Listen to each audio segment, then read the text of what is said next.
Welcome to our channel Learning Math. In this video, we're going to solve an extra problem in functions for grade 11. Let's start together. Let f of x be a function such that f of x equals x squared plus 2x minus 8 over x squared minus 9. Designate by C the representative curve of this function in the orthonormal system OIJ. Now in part 1, determine the domain of definition of f. And in part 2, verify that C admits 3 asymptotes to be determined. Let's start by that.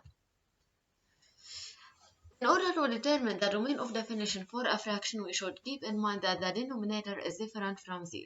Since here we have it x squared minus 9, we can factorize it. So we can write f of x as x squared plus 2x minus 8 over x minus 3 into x plus 3 is in the form of a squared minus b squared. So it's a minus b into a plus b. Now what's the domain of definition? We can say that x minus 3 is different from 0 and also x plus 3 is different from 0. Therefore here we can say that x is different from minus 3 and x is different from 3. So the domain of definition of this function is the set R of all real numbers minus the elements minus 3 and 3. Now let's prove together about the 3 asymptotes. According to the domain of definition, it's r minus the elements minus 3 and 3. We should find the limits of this function at minus infinity and plus infinity. And also for minus 3, we should determine the limit at minus 3 minus and minus 3 plus.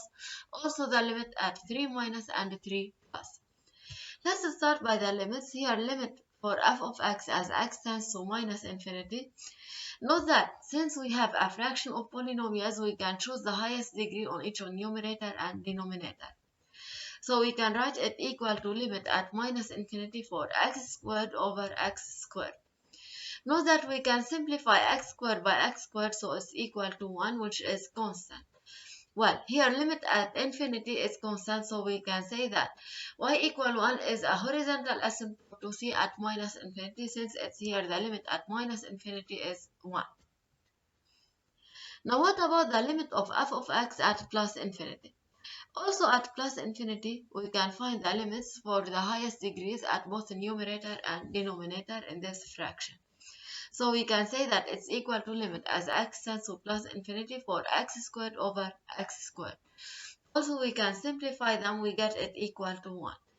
Therefore we can say that the y equal 1, the straight line, horizontal straight line having the equation y equal 1 is also a horizontal asymptote to C at plus infinity. Note that here it's the same line. We have found the first asymptote is the horizontal asymptote to C at both minus and plus infinity.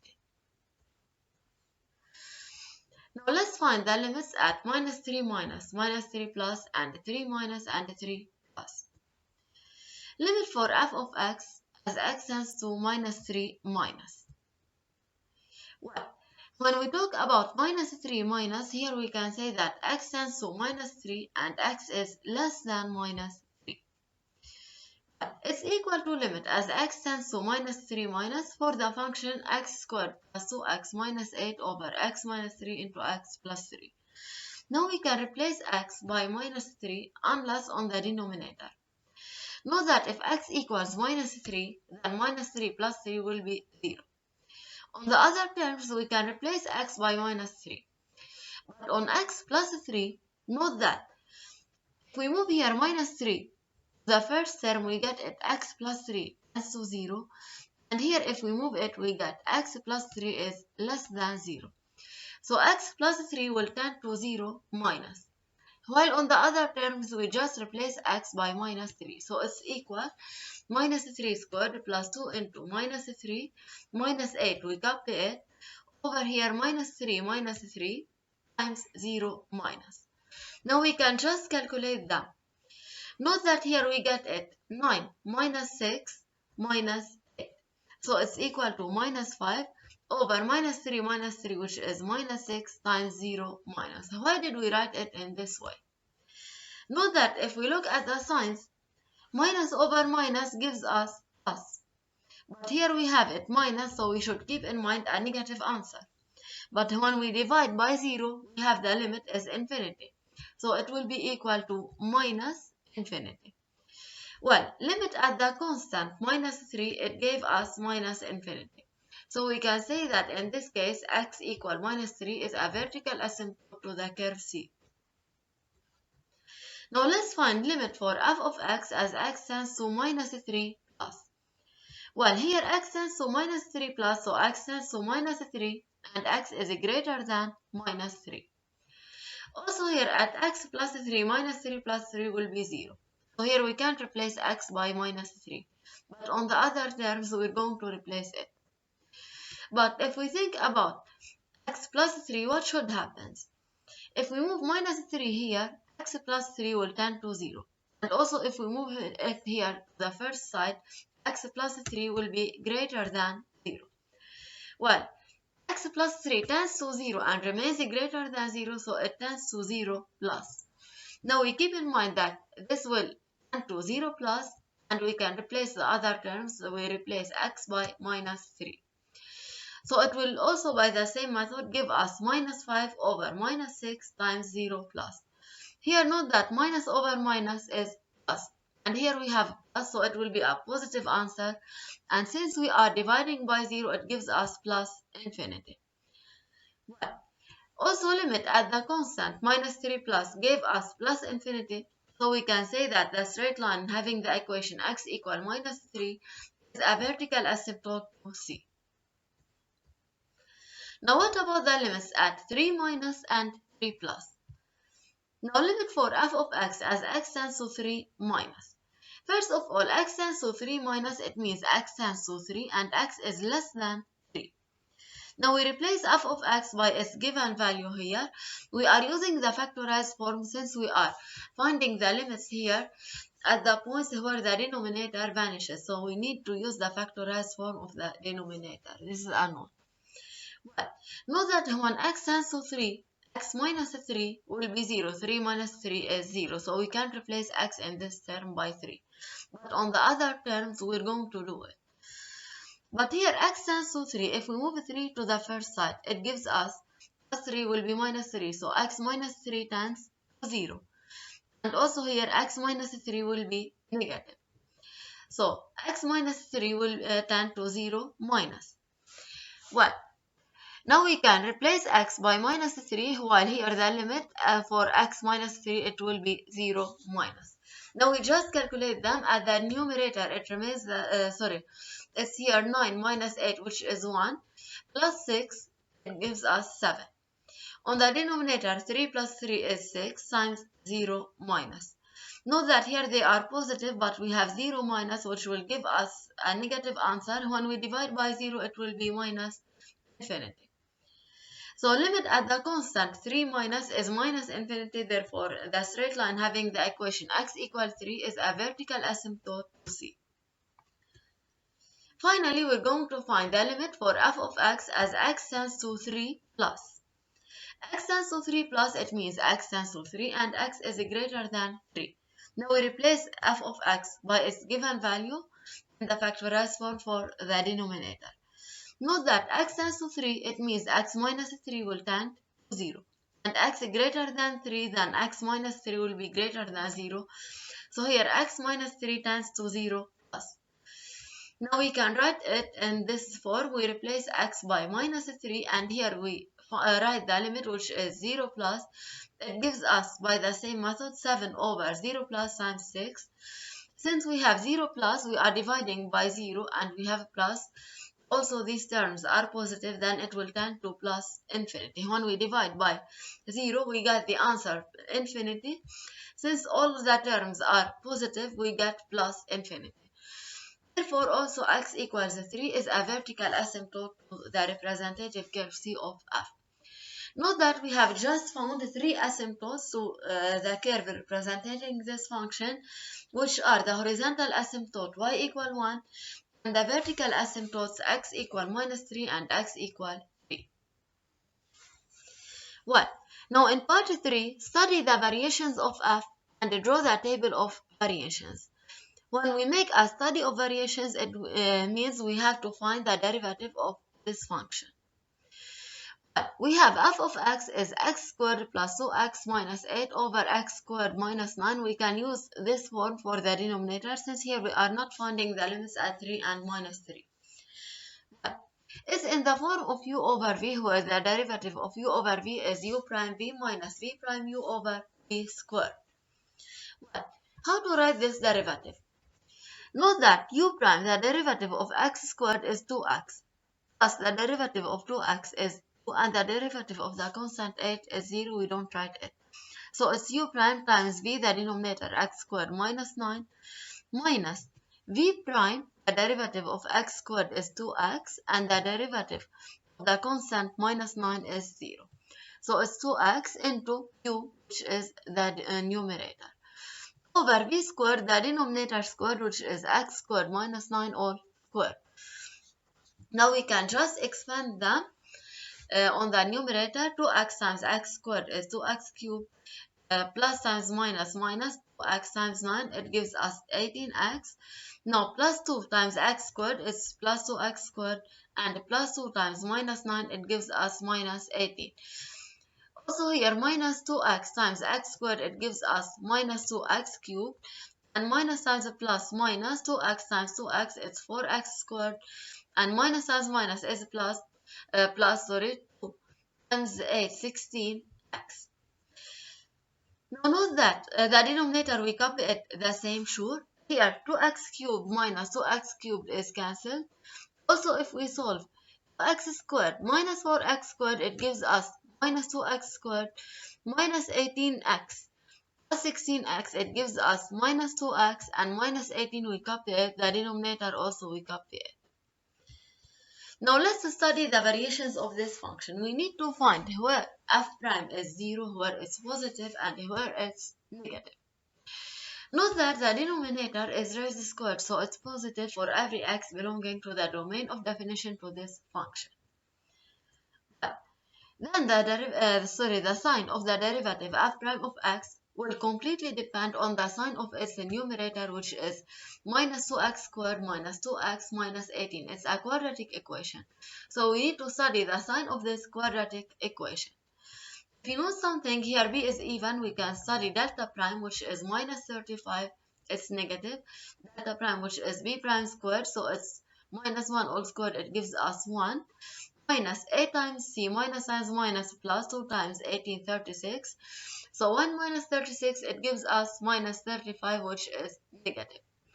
Well, delta prime is negative, there is no real solutions for f prime, so it does not vanish at any x in the domain of definition. Also, delta prime is negative, it gives us that this quadratic equation has the same sign as a, which is minus 2 negative. Therefore, the numerator of f prime of x is negative for every x belongs to the domain of definition df. Therefore, we can say that here negative over positive minus over plus is minus, so f prime of x is negative for every x belongs to this domain of definition. Now let's draw the table of variation of this function. So here we can have x, f prime of x, then f of x. X varies from minus infinity to plus infinity. We write minus 3 and 3, where this function is not defined at all. Note that f prime of x is negative for every x in the domain of definition of f, so we write all of them minus. Now, whenever the derivative is negative, we can say that f of x is strictly decreasing. Well, if you know something, here f of x decreases from the limit for f of x at minus infinity, which is 1, till the limit at minus 3 minus, which is minus infinity. And also here it's decreasing from the limit at minus 3 plus, since it's here greater than minus 3, the limit which is plus infinity, till the limit at 3 minus, since here it's less than 3, this limit is minus infinity. Now also here f is decreasing from the limit at 3 plus, which is plus infinity, till the limit at plus infinity, which is 1. Now determine the intersection of c with x prime of x, as well as the slope of the tangents to this curve at these points. Note that for the intersection with x-axis, we have y equals 0. Y is f of x. So we need to solve f of x equals 0. Well, we have f of x, is given. Sure, whenever a fraction is 0, then the numerator is 0. So we need to solve x squared plus 2x minus 8 equals 0, which gives us the roots. It's a quadratic equation. It gives us the roots x1 equals minus 4 and the root x2 equals.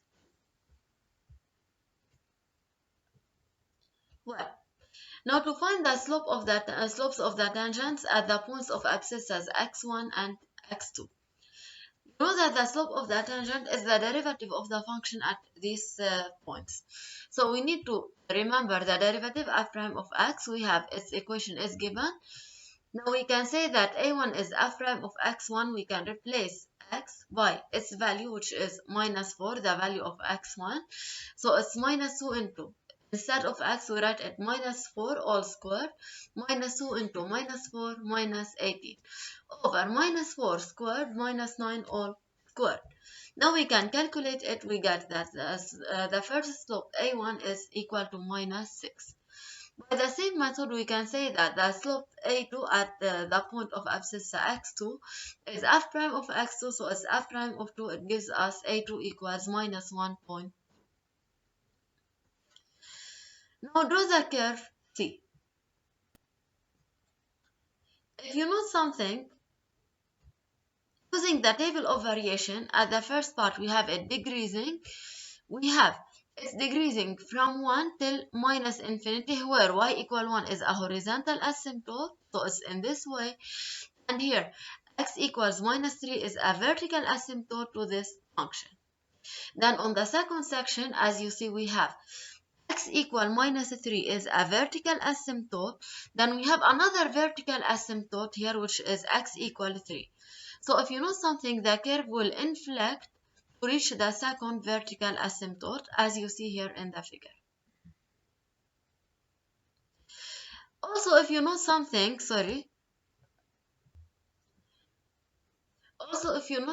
here, x equals 3 is a vertical asymptote, y equal 1 is a horizontal asymptote, and the function is increasing from plus infinity to 1. Well, something which is very important here, we're going to explain about intermediate value theorem. If we are asked at any time about intermediate value theorem, it's exactly at the intersection of a curve with x prime or x. Note that here the function is continuous and strictly decreasing on the first interval from minus infinity to minus 3 open, from positive till negative. Then sure it will intersect x prime or x at one and only one point on this interval. On the other interval also is strictly decreasing and is continuous. So it's continuous and strictly monotone from plus infinity, which is positive, till minus infinity, which is negative. Then sure this curve will intersect x prime or x at one and only one solution between minus 3 opened and 3 opened. So here it also admits another solution, while on the third interval, actually this function is continuous and strictly decreasing from plus infinity till 1. Plus infinity is positive and 1 is positive. So it will never intersect x prime or x on this interval. So here it will not admit any solution. Even if it's continuous and strictly monotone, the two conditions are satisfied, but it's not having from positive to negative values or from negative to positive values. So here it will not admit any solution on the third interval. As you see, this is the figure of the curve. Now let's move to the other part. Finally, discuss graphically, according to the values of m, the number of solutions of the equation 1 minus m into x squared plus 2x minus 8 plus 9m equal 0. How to solve such equation? First of all, we need to expand here. We can write it as x squared. 1 times x squared is x squared minus mx squared, and we copy the rest the same. Now, if you note, we can group the terms having m together, and we get it x squared plus 2x minus 8 at the first side. Now minus mx squared, we write it plus 9m all equal 0. If you know something, we can have m as a common factor, and not only m, we have minus since it's proceeding x squared. When we take minus m as common, what will happen? Here, x squared remains. Also here we have removed m, what remains for us? 9. But here, plus is minus times minus. We have taken minus as common, what remains for us? Minus. Well, so it's here x squared minus 9. Now if we move the complete term minus m into x squared minus 9 to the other side, minus will become plus. So we can say that x squared plus 2x minus 8 is equal to m into x squared minus 9. But since we need to discuss according to the values of m, let's group here x is on the first side and m on the other side. If we move x squared minus 9 to the other side, we have times between them, then times will become divided by. So we get x squared plus 2x minus 8 over x squared minus 9 equal to m. If you know something, if our solution to this equation is correct, we will get f of x on the first side. If you notice exactly the given about the function f of x. So here we have it, f of x equals m.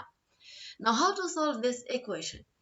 If we take a straight line D having the equation y equals m. Note that y equal m is constant, so it's a horizontal straight line which is parallel to y prime y. Now we have it, f of x equals y. So it's the intersection between the representative curve C of f and the straight line D having the equation y equals m. Now to find the solutions of this equation, we need to find the intersection between C and D. First of all, let's understand it graphically. If you note here, we have a straight line, horizontal straight line, having the equation y equal m, where m is variable. We are going to see the intersection of the straight line with the curve C. Now let's look at it together.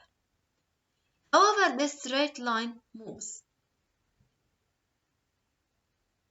Here, first, it will intersect two parts of this curve at 2 points exactly. For m is less than 1, which is the horizontal asymptote. Now we're going to discuss the intersection between C, the curve C, and the straight line D, this horizontal straight line, according to the values of m, which are if it's less than the value 1, which is equal to the horizontal asymptote, if it's equal to 1, and if it's greater than 1. Let's see what will happen. Wherever it's less than 1, we will have the intersection between D and the curve at 2 points exactly as you see here in the figure, the first and the second point. Well, what will happen if we have it exactly equal to 1? If you know something, here is less than 1, now it will be exactly equal to 1. Let's see what will happen. When it's exactly equal to 1, the curve C will intersect this straight line at only 1 point, so we have here 1 and only 1 solution. Now what happens if m is greater than 1? Note that we will have 2 points of intersection which detect for us 2 solutions, the first and the second as you see here. Now when m is greater than 1, we will obtain 2 solutions, 2 intersection points between the horizontal straight line D and the curve C. So we can say that for m less than 1, C intersects D at 2 points, then the equation admits only 2 solutions. If m is equal to 1, then we will have only 1 point of intersection, which means that the equation admits only 1 solution. And if m is greater than 1, D intersects C at 2 points, so the equation admits 2 solutions. Now thank you for watching. If you enjoyed this video, please like, share and subscribe for the continuity of our channel to support you by more and more information, with a great appreciation for your support. Thank you all.